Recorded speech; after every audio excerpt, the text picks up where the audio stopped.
আপনি কখনো কোনো স্বর্ণকারকে দেখেছেন? সোনা তারই হয়, গয়না বানানোর শিল্প তারই হয়। তাও ও বারবার সোনাকে গরম করে, হাতুড়ি নিয়ে বারবার তার উপরে প্রহার করে। কিসের জন্য? যাতে সে সেই স্বর্ণকে কুন্দন বানাতে পারে, প্রত্যেক আঘাতের সাথে তার মধ্যে থেকে খাদ বের করতে পারে। একজন বিবেকশীল ব্যক্তিরও এটা করা উচিত, যাতে এই সংসার আপনাকে আঘাত করার আগে আপনি নিজের মধ্যে থাকা দোষগুলো বহিষ্কার করে দিন। হয়তো একটু কষ্ট হতে পারে, কিন্তু এ অবশ্যই করবে। যদি আপনি কুন্দন হতে চান, তাহলে নিজেকে নিজের স্বর্ণকার অবশ্যই হতে হবে। রাধা রাধা। এই সংসারে কিছু মানুষের তীব্র বাসনা থাকে, সে নিজেকে বিনাশ করতে চায়।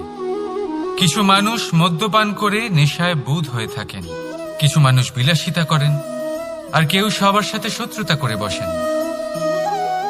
যদি আপনি নিজের বিনাশই চান, তাহলে এইসব করার প্রয়োজনই নেই। শুধু একটু অহংকার পোষণ করুন। হ্যাঁ, আপনি ঠিক শুনেছেন, এই অহংকার আপনাকে বিনাশ করে দেয়। এ হয়তো কাঁটার মতন বেঁধে না, কিন্তু এর ধার আপনাকে রক্তাক্ত করে দেয়। আস্তে আস্তে আপনার প্রিয়জন, আপনার বন্ধু, আপনার আত্মীয়, যাদের আপনি ভালোবাসেন, তাদের সকলকে আপনার থেকে দূরে করে আপনাকে একা করে দেয় এই অহংকার। যদি আপনি এই জীবনে বাঁচতে চান, তাহলে বিনম্র হতে শিখুন। আর যদি আপনি নিজের বিনাশ চান, তাহলে অহংকার পোষণ করতে শিখুন। সিদ্ধান্ত হলো আপনার, এই জীবন হলো আপনার। রাধা রাধা।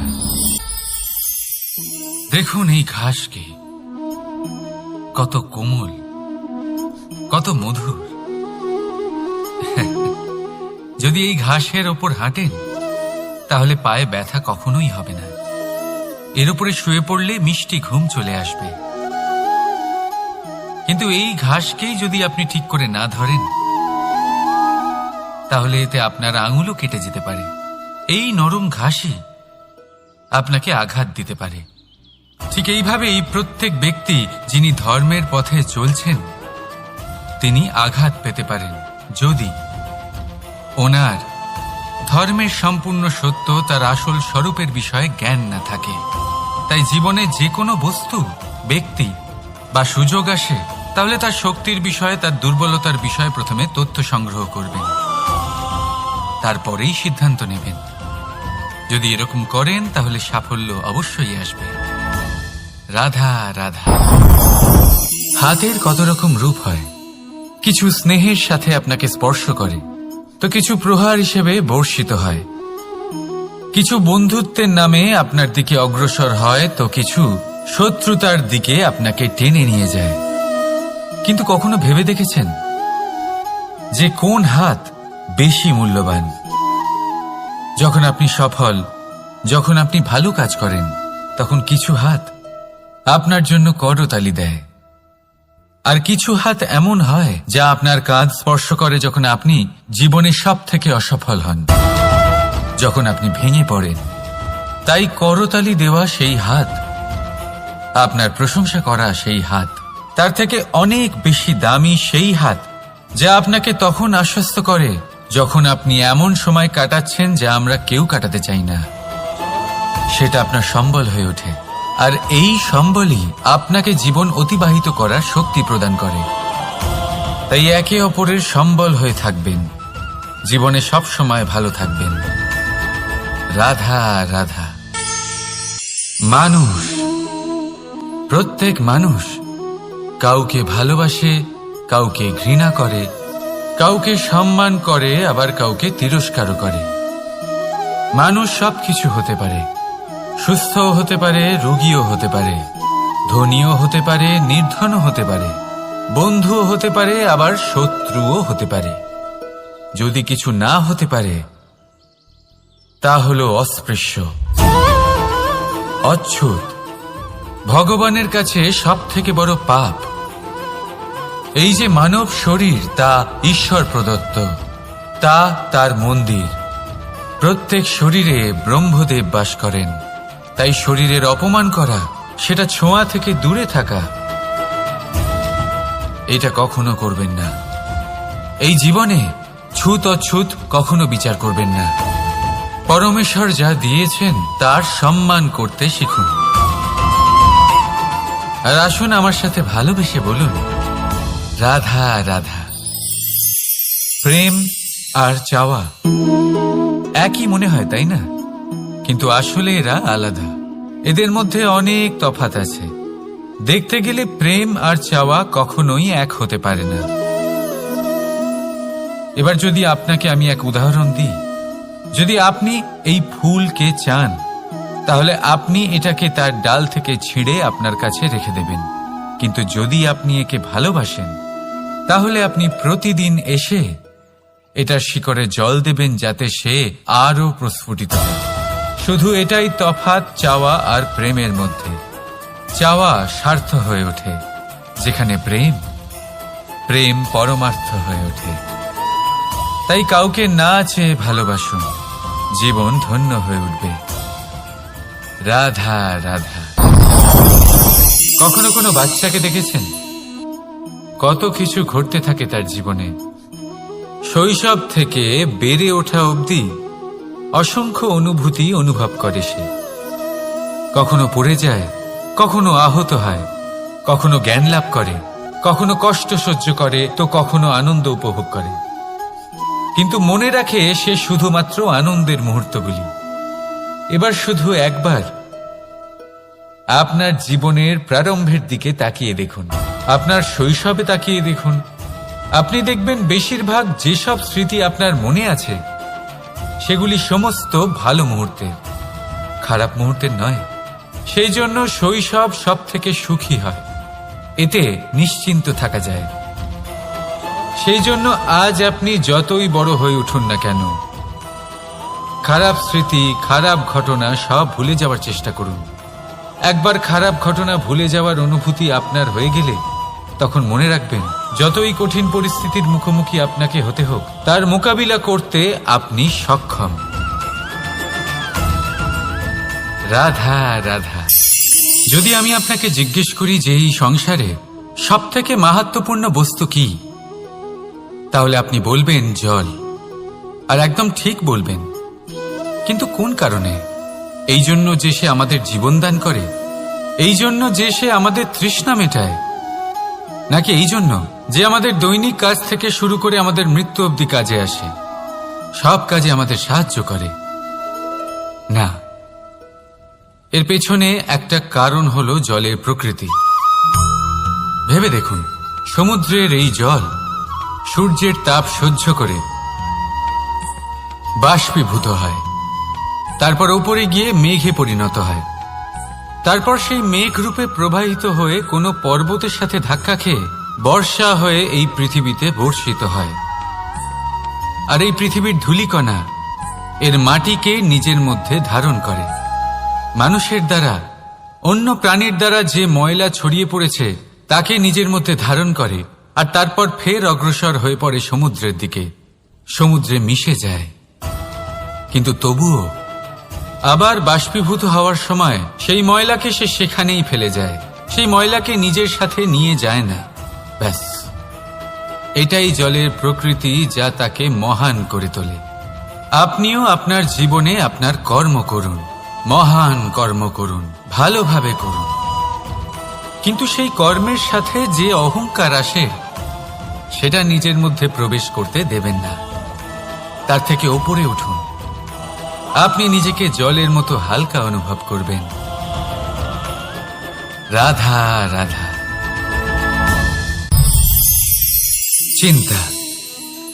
সবাই বলে চিন্তা করা উচিত নয়, কিন্তু চিন্তা সবাই করে। যিনি বৃদ্ধ ব্যক্তি হন, তিনি নিজের অতীতের সাথে বর্তমানের তুলনা করে চিন্তিত থাকেন। একজন যুবক ব্যক্তি ভবিষ্যতের বিষয় চিন্তা করে, নিজের লক্ষ্য কিভাবে পূরণ করা যায় সেই চিন্তায় মগ্ন থাকে। শুধু একজন বালক একজন বালকের না তো তার ভবিষ্যতের চিন্তা থাকে আর না অতীতের দুঃখ থাকে। আর এরকম কেন? কারণ সে শুধুমাত্র বর্তমান নিয়ে ভাবে, আর তাই সে সব থেকে বেশি সুখী। তাই মনে রাখবেন, যদি আপনি আপনার বর্তমানের বিষয়ে ভাবেন, তাতে বাঁচেন, সেটাকে ঠিক রাখেন এবং সেটাকে আরো ভালো করে তোলেন, তাহলে আপনার অতীত আর আপনার ভবিষ্যৎ আপনা থেকেই ঠিক হয়ে যাবে। আসুন আমার সাথে ভালোবেসে বলুন, রাধা রাধা। এই সংসারে যেই জন্মগ্রহণ করে কিছু না কিছু অবশ্যই শেখে এবং তার জন্য থাকে তার গুরুর অবদান। এবার এই গুরু কে হবেন তা আমরা নির্বাচন করি। হয়তো তিনি আমাদের মাতা পিতা হতে পারেন, হয়তো বন্ধু হতে পারেন, হয়তো দাদাও হতে পারেন, আদর্শ হতে পারেন, বা হয়তো গুরুকুলের শিক্ষাকর্তা গুরুও হতে পারেন। এবার সংসারের এমন কিছু জিনিস আছে যা জগতের কোনো গুরুই শেখাতে পারবেন না, তা আপনাকে সময় শিখিয়ে দেবে। কারণ এই সংসারে সময়ের থেকে বড় গুরু আর কেউ হয় না। এবার সময় আর গুরুর মধ্যে একটা সাদৃশ্য আছে আর একটা তফাতও আছে। সাদৃশ্য হলো যে সময় আর গুরু দুজনেই আপনাকে শেখায়। তফাতেই যে গুরু প্রথমে আপনাকে শিক্ষাদান করে, তারপর আপনার পরীক্ষা নেন। সময় প্রথমে আপনার পরীক্ষা নেয়, তারপর আপনাকে শিক্ষা দেয়। এবার শিক্ষা লাভ করে পরীক্ষা দেওয়া আর পরীক্ষা দিয়ে শিক্ষা লাভ করা এই দুই ভিন্ন বিষয়। আর সব সময় মনে রাখবেন, এই সময়ের থেকে আপনি যা শিক্ষা লাভ করবেন তা সব সময় যত্ন করে আপনার কাছে রেখে দেবেন। কারণ সময়ের থেকে বড়, সময়ের থেকে দামি, সময়ের থেকে অত্যন্ত আধুনিক আর কোনো গুরু নেই। রাধা রাধা। নাম কত সাধারণ একটা বিষয়।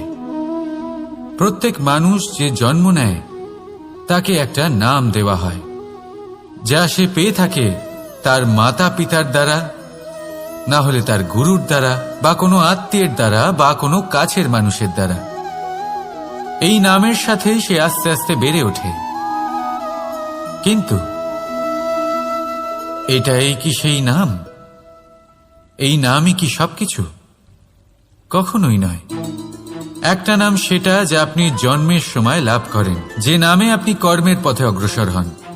আরও একটা নাম সেটা যা আপনি আপনার কর্মের দ্বারা অর্জন করেন, আর এই নামেই আপনাকে সবাই যুগ যুগ ধরে মনে রাখে। আপনার আসল নাম সেটা নয় যা আপনাকে জন্মের সময় দেওয়া হয়েছিল। আপনার আসল নাম সেটা যেটা আপনি আপনার কর্ম দ্বারা লাভ করেছেন।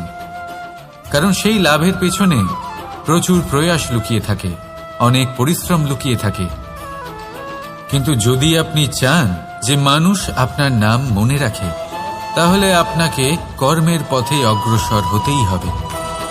শুভ কর্ম করতে হবে, অনর্গল চেষ্টা করে যেতে হবে, মহান কাজ করতে হবে। আর বিশ্বাস করুন, আপনি একটা মহান নামের ফল অবশ্যই লাভ করবেন। রাধা রাধা। মানুষ এক সামাজিক প্রাণী। সমাজে ঘোরাফেরা করে, অন্য মানুষ খুঁজে বেড়ায়, সম্পর্ক তৈরি করে, সেটাকে গড়ে তোলে, সুখ দান করে, সুখ লাভ করে, নিজের দুঃখকে কম করে। কিন্তু একটা জিনিস সে বোঝে না, কোন ব্যক্তি আপন আর কোন ব্যক্তি পর। দেখুন, আপন সে নয় যে সুখের সময় আপনার সাথে থাকে। আপন সে যে দুঃখের সময়ে শুরু থেকে শেষ অবধি আপনার সঙ্গে থাকে। তাই খেয়াল রাখবেন, সুখের সময় যে আপনার সাথে থাকে তারা সেই ব্যক্তিগণ যাদের আপনি পছন্দ করেন। কিন্তু যে দুঃখের সময়, সমস্যার মধ্যে, কষ্টের ও একাকিত্বের মধ্যে আপনার সাথে থাকে, আপনাকে সব সময় সঙ্গ দেয়, তারা সেই ব্যক্তি যারা আপনাকে পছন্দ করে। এবারে কাকে আপনি আপন বানাবেন আর কাকে পর, সিদ্ধান্ত আপনার। রাধা রাধা। আপনি জীবনে কখনো দেখে থাকবেন অথবা শুনে থাকবেন যে মানুষ যখন দুধ পান করে তার মধ্যে যদি কোনো মাছি এসে পড়ে, সে আর সেটা পান করে না। সেই দুধকে কোথাও ফেলে দেয় সে। কিন্তু ভেবে দেখুন, এখানে পরিস্থিতি একটু আলাদা হলে, দুধের বদলে ঘি থাকলে মানুষ কি করে? সেই ঘি ফেলে দেয় না, সেখান থেকে মাছিটাকে বের করে ফেলে দেয়। এটা দিয়ে আমরা কি শিক্ষা পেলাম? এটাই যে এখানে মাছি গুরুত্বপূর্ণ নয়, গুরুত্বপূর্ণ হলো সেই খাবার ঘি। এবারে ভাবুন, দুধ আর ঘি এই দুই উৎপন্ন হয় গরু থেকে। তাহলে বেশি মাহাত্ম্য ঘিকে কেন দেওয়া হয়? তার কারণ, যে যত বেশি তাপ সহ্য করে সে তত উৎকৃষ্ট হয়, সে ততটা মূল্যবান হয়। এতটাই মূল্যবান যে যদি তাতে কোনো দোষও থাকে মানুষ সেটা গ্রাহ্য করে না। তাই মনে রাখবেন, এই পুষ্টি অপুষ্টি এ শুধুই নামমাত্র। কিন্তু পরিশ্রম করা, সংঘর্ষ করা, তাপ সহ্য করা, এটা মানুষের অনুভূতি। তাই নাম নিয়ে না ভেবে অনুভূতির ওপরে মনোনিবেশ করুন, তাকে গুরুত্ব দিন। আর আসুন আমার সাথে ভালোবেসে বলুন, রাধা রাধা। বহুবার আমরা জীবনে নিরাশ হয়ে পড়ি, এই ভেবে যে নিরন্তর চেষ্টা করার পরেও আমাদের নিজেদের লক্ষ্য প্রাপ্ত হচ্ছে না। আমরা বুঝতেই পারি না এটা কি হচ্ছে। অনেকবার এরকম মনে হয় যে সেই লক্ষ্য যা আমরা চাইছি, সেই স্বপ্ন যা আমরা দেখেছি, যার জন্য আমরা নিরন্তর চেষ্টা করেছি, আমরা হয়তো তার যোগ্যই নই। ওই লক্ষ্যই আমাদের জন্য সঠিক নয়। আমাদের মনোবল ভেঙে যায়, আর তা হলো অত্যন্ত কঠিন এক পরিস্থিতি। কিন্তু সেই সময় কি করা যেতে পারে? আপনাকে একটা উদাহরণ দিয়ে বোঝাই। কখনো কোনো বৃক্ষকে দেখেছেন? সেও অনেক কঠিন পরিস্থিতির সম্মুখীন হয়, যেমন পাতা ঝরার সময়। এই সময় এলেও বৃক্ষ হার মানে না, সে নিজের পাতা ও ফুল বদলে ফেলে, কিন্তু শিকড় কখনো বদলায় না, সে তখন অটল থাকে। আর এই সময় চলে গেলেই বৃক্ষকে দেখুন, আবার ফুলে ফলে পরিপূর্ণ হয়ে ওঠে। এইভাবে আপনিও জীবনে নিরন্তর চেষ্টা করতে থাকুন। তাও আপনি সাফল্য না পেলে নিজের পথ বদলে ফেলুন, কিন্তু সামনে এগোতে থাকুন, নিরন্তর চেষ্টা করতে থাকুন। কোনো না কোনো রাস্তা দিয়ে, কোনো না কোনোভাবে আপনি পৌঁছে গেলে আপনি জানতে পারবেন আপনার সাফল্য আপনার জন্যই অপেক্ষা করছিল। রাধা রাধা। আপনি মনুর বিষয়ে নিশ্চয়ই শুনে থাকবেন। ওনাকে একটা সুযোগ দেওয়া হয়েছিল, হয় উনি নিজের হালের রক্ষা করবেন, নয় এই সৃষ্টিকে আসন্ন প্রলয়ের হাত থেকে বাঁচানোর জন্য নৌকার নির্মাণ করবেন। উনি নিজের নির্বাচন করেছিলেন, আর আজ আমরা সবাই মানুষ নামে পরিচয় পেয়েছি। এমনই এক সুযোগ পেয়েছিলেন শ্রীরাম এবং সীতাও। ওনারা আবেগের ঊর্ধ্বে উঠে এই সংসারের সামনে এক সেরা উদাহরণ প্রস্তুত করেছিলেন। এরকমই এক সুযোগ পেয়েছিলেন রাবণও, এরকমই এক সুযোগ পেয়েছিলেন কংস। একটা সুযোগ, অন্যায়ের পথ ত্যাগ করে সত্যের পথে চলার। ওনারা সেই সুযোগ ত্যাগ করলেন এবং ওনাদের এই সংসার ত্যাগ করতে হল। একটা অত্যন্ত গুরুত্বপূর্ণ কথা মনে রাখবেন, সুযোগ এই শব্দ যতটাই ছোট, এটা জীবনে আসেও ততটাই কম সময়ের জন্য। এবার এই সুযোগের আপনি কি করবেন? এর সদ্ব্যবহার করে নিজের নাম প্রকাশিত করবেন, এই সংসারে ইতিহাসে নিজের নাম অমর করবেন, নাকি অসফল হওয়ার উদাহরণ হয়ে উঠবেন? সেই সিদ্ধান্ত হলো আপনার। রাধা রাধা।